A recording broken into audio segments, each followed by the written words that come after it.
నమస్తే welcome to good morning Bharat ఈరోజు ఉన్నటువంటి వార్తలు అనుకున్నటువంటి వాస్తవాలను విశ్లేషించుకునేటువంటి ప్రయత్నం చేద్దాం. దయచేసి పొలిటికల్ వాయిస్ను లైక్ చేయండి, సబ్స్క్రైబ్ చేయండి, షేర్ చేయండి, కామెంట్ కూడా చేయండి.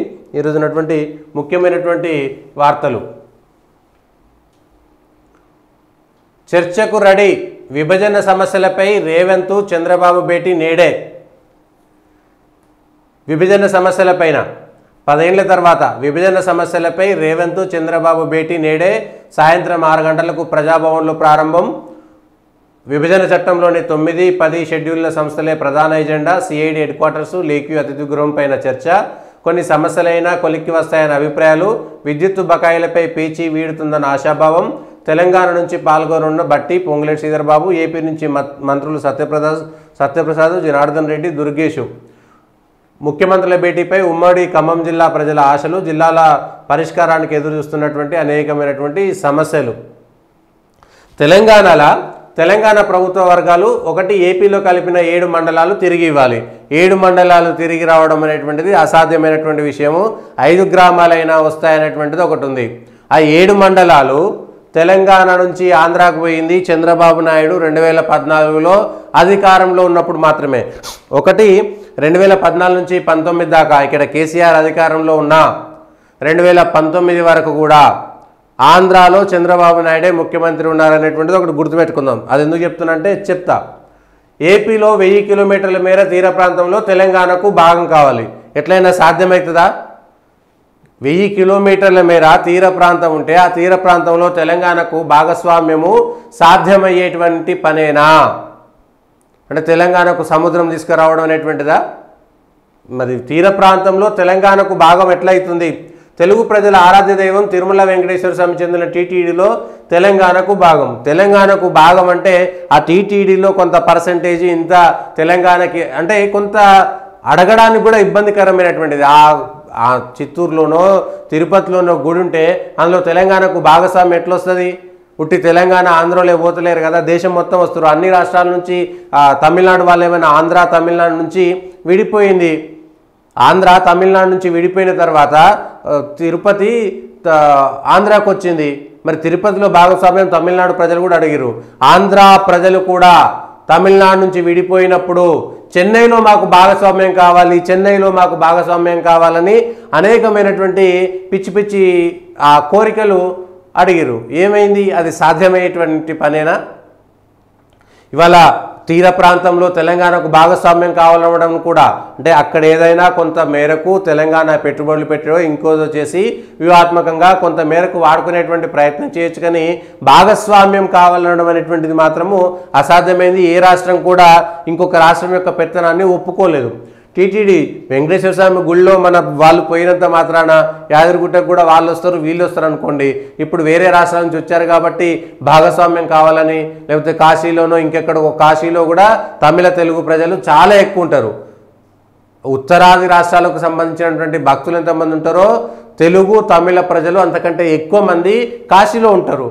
అట్లంత మాత్రాన కాశీని తెలుగు వాళ్ళకో ఆంధ్రాకో తెలంగాణకో కొంత భాగస్వామ్యం కావాలనడం అనేటువంటిది సహజమా కాదా? ప్రజలు తప్ప ఒప్ప నేను చెప్పే తప్పైనా కూడా మీరు కామెంట్ల రూపంలో పెట్టండి. కృష్ణా జిల్లాలో ఉన్నటువంటి 811 టీఎంసీల నీటి లభ్యతలో తెలంగాణకు 550. ఇది కొంతవరకు ఈ 558 తెలంగాణకు హక్కు పరంగా రావాల్సినటువంటి కృష్ణా జలాల్లో వాటాను అడగడంలో తప్పు లేదు. గత ప్రభుత్వం తప్పు చేసింది. కృష్ణా జలాల్లో వాటాను తీసుకోవడంలో విఫలమైందని చెప్పొచ్చు. ఇప్పుడు తెలంగాణ కానీ ఆంధ్ర కానీ ఒక టీఎంసీ అటు ఇటు పోయినా కూడా పెద్ద ఇబ్బంది కాకపోయి ఉండొచ్చు. వర్షాకాలంలో వరదల్లో వేస్ట్ అయినటువంటి అనేకంత వాటర్ ఉంటుంది. ఆ నీటి సమస్యలతో పాటు ఈ కృష్ణా జలాల్లో సహేతుకమైనటువంటి వాటా తెలంగాణకు రావాల్సినటువంటి న్యాయపరమైనటువంటి హక్కుపరమైనటువంటి నీళ్లు తీసుకోవడం అనేటువంటిది ముఖ్యంగా చర్చించాల్సింది ఈ అంశంపైనే. ఇవాళ తుంగభద్ర కానీ పెన్నా కానీ కృష్ణా కానీ ఎక్కడైతే బార్డర్లో ఉన్నటువంటి నదుల్లో వాటాకు సంబంధించినటువంటి అంశాల్లో కానీ కట్టాల్సినటువంటి ఇటు పోలవరం సంబంధించినటువంటి నష్ట నివారణ చర్యలో కానీ పోలవరం ద్వారా వచ్చేటువంటి బ్యాక్ వాటర్లో తెలంగాణకు సంబంధించినటువంటి ముంపుకు గురవుతున్నటువంటి అనేకమైనటువంటి గ్రామాలకు సంబంధించి కానీ దానికోసమే 7 మండలాలు ఆంధ్రాకి ఇచ్చేసారు కదా. ఇప్పుడు ఏవైతే భద్రాచలం రామాలయాన్ని ఆ పక్కన ఉన్నటువంటి గ్రామాలను కాపాడాల్సినటువంటి బాధ్యత మన పైన ఉన్నది కాబట్టి ఆయా గ్రామాలు ముఖ్యమైనటువంటి 6-7 గ్రామాలు ఏవైతే ఉన్నాయో అవి తక్షణంగా తెలంగాణలో కలపాల్సినటువంటి గ్రామాలు ఉన్నాయి. ఎటపాక దగ్గర ఉన్నటువంటి 6-7 గ్రామాలు, ఆ గ్రామాలను తక్షణం తెలంగాణలో కలపాలి. మిగిలినటువంటి గ్రామాలు ప్లస్ భద్రాచలం రామాలయం నుంచి పర్ణశాల పోయే దగ్గర కూడా మధ్యలో ఆంధ్ర వచ్చి తర్వాత పర్ణశాల తెలంగాణలో వచ్చేటువంటి భూభాగాలు కూడా ఉన్నాయి. వాటిని కూడా పరిష్కరించుకోవాలి. పర్ణశాల భద్రాచలం కలిసి ఉండేటువంటి ప్రాంతంలో కూడా ప్లస్ భద్రాచలానికి సంబంధించినటువంటి అనేకమైనటువంటి రెవెన్యూ భూములు కూడా ఆంధ్రలో ఉన్నాయి. వాటిని కూడా ఇప్పటికే 700 ఎకరాలు అన్యాక్రాంతమైపోయినాయి. ఆ 700 ఎకరాల భూములను కూడా భద్రాచలం రామాలయానికి చెందినటువంటి భూములను కూడా తక్షణం కాపాడాల్సినటువంటి అవసరం ఉన్నది. దానికి సంబంధించి కూడా తెలంగాణ విద్యుత్ సంస్థలకు ఏపీ విద్యుత్ సంస్థలు బకాయి ఉన్న 24,000 కోట్లను సత్వరమే చెల్లించాలి.